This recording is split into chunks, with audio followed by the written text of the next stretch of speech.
પક્ષીઓ એકબીજાને એના રૂપથી ઓળખે છે.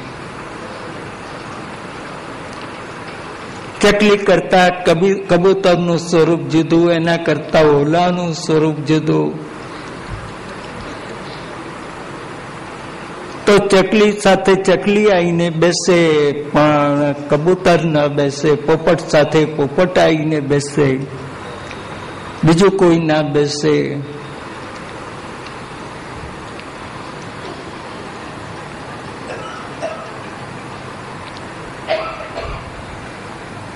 ભગવાને વેણુનાદ આવા રૂપ પ્રધાન આ પક્ષીઓનું હિત કરવા કર્યો.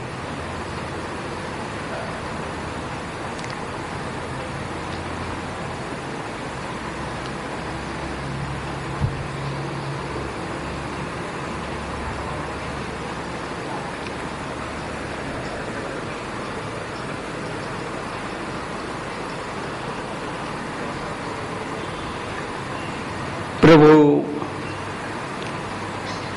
જેનામાં દિવ્ય ગંધ છે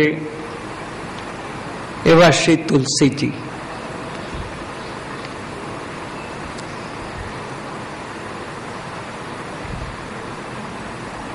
તુલસીજી પ્રભુની વનમાલામાં પણ ખરા અને ચરણમાં પણ ખરા.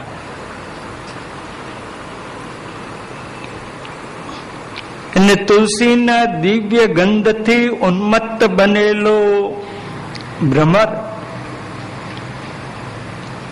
આમ ગુંજન કરે એના ઉપર ફરતો ફરતો ફરતો ફરતો ફરતો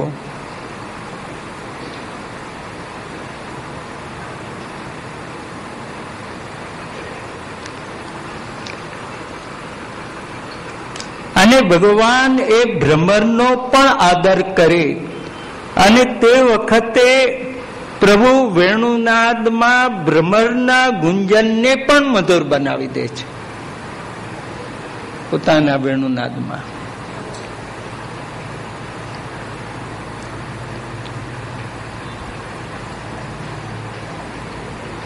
પક્ષીઓના સ્વરનો પણ ભગવાન આદર કરે. દરેકના જુદા જુદા સ્વર.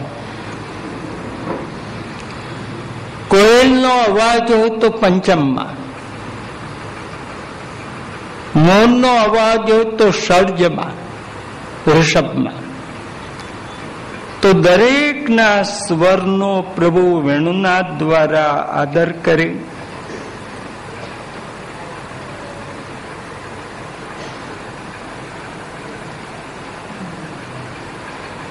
આ બધાને કૃતાર્થ કરે.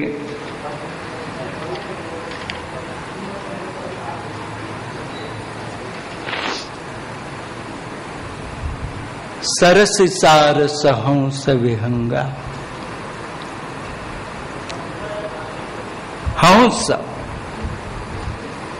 હંસની પાસે પાણી અને દૂધનો વિવેક છે. આપણે પાણીને દૂધને જુદા પાડવા હોય તો ન પાડી શકીએ. આપણે તો એને બાળવું પડે. પણ હંસ એને બાળ્યા વિના દૂધમાંથી દૂધ જ લે, પાણીને ન લે.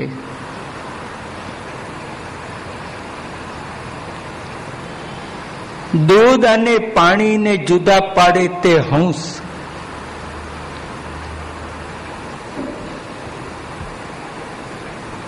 અને દૂધ અને પાણી એમાંથી એકલા દૂધનું જ ગ્રહણ કરે એનું નામ પરમહંસ.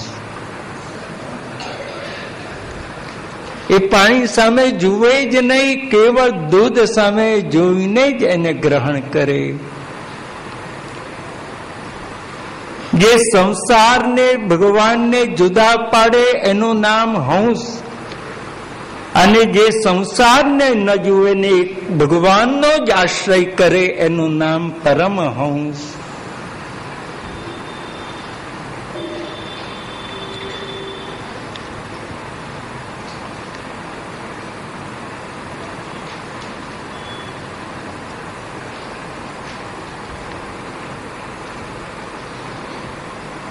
तो प्रभु आ प्रभुनो वेणुनाद जेम वेद मंत्रनो नाद सांभळता मुनियो मौन थई जाय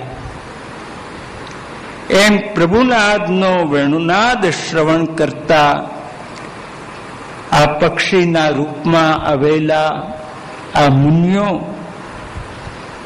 एमणे मौन लई लीधुं छे। आने केवल नादनो रसानंद लई रह्या छे।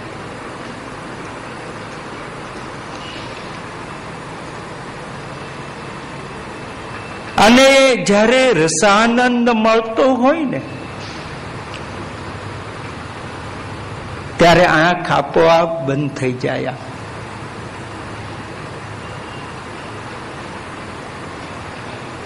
કોઈક વસ્તુના રસમાં ડૂબી જઈએ ને ત્યારે આમ તલ્લીન બની જઈએ, આંખો બંધ।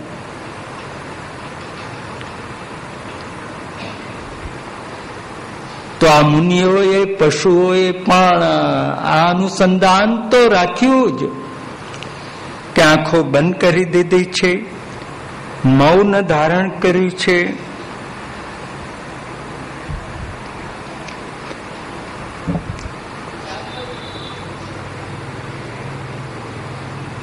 જ્યારે જપ કરવો હોય ત્યારે આંખ બંધ કરીને જપ કરવો। પાઠ મોડે આવડતો હોય તો આંખ બંધ કરીને કરવો, નહીં તો આંખ જ્યાં જશે ત્યાં ચિત્તમાં જશે।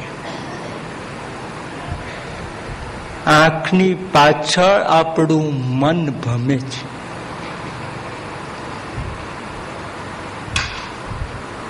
તેથી જ્યારે ચિંતન કરવાનું હોય, જપ કરવાનો હોય તો આંખ બંધ કરીને કરો।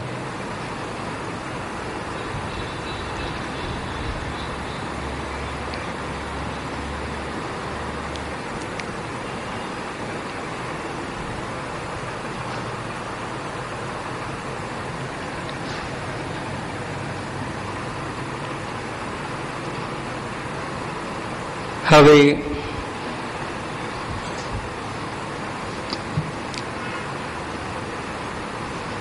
પક્ષીઓ કદાચ બધાનું હિત ન કરી શકે, અમુકનું જ કરે। જે રીતે આમ કૂતરો જે પાળે એનું બાળનું કૂતરું સાચવે, પણ બાજુવાળાનું સાચવવા ન જાય।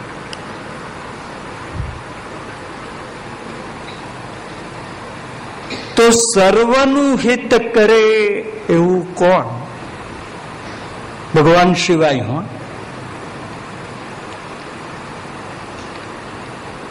આખા વિશ્વમાં ભગવાન પછી સર્વનું હિત કરે છે એનું નામ મેઘ, વરસાદ। અને મેઘ ના હોય તો બધાને ખબર પડી જાય। દરેકને પીવા માટે પાણી જોઈએ, ખાવા માટે કઈ જોઈએ, અને મેઘ નામનું તત્વ આ સૃષ્ટિમાં ન હોય તો જીવન પણ ન હોય। આ પૃથ્વી કરતા ઘણા મોટા મોટા ગ્રહો છે, પણ ત્યાં જલ નથી, ત્યાં મેઘ નથી, માટે ત્યાં જીવન પણ નથી।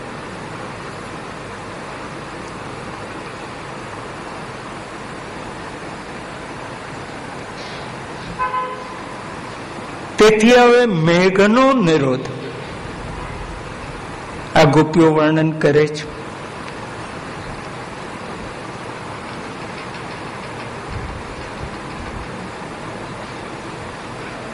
સહ બલ સ્રગવતં સવિલાસ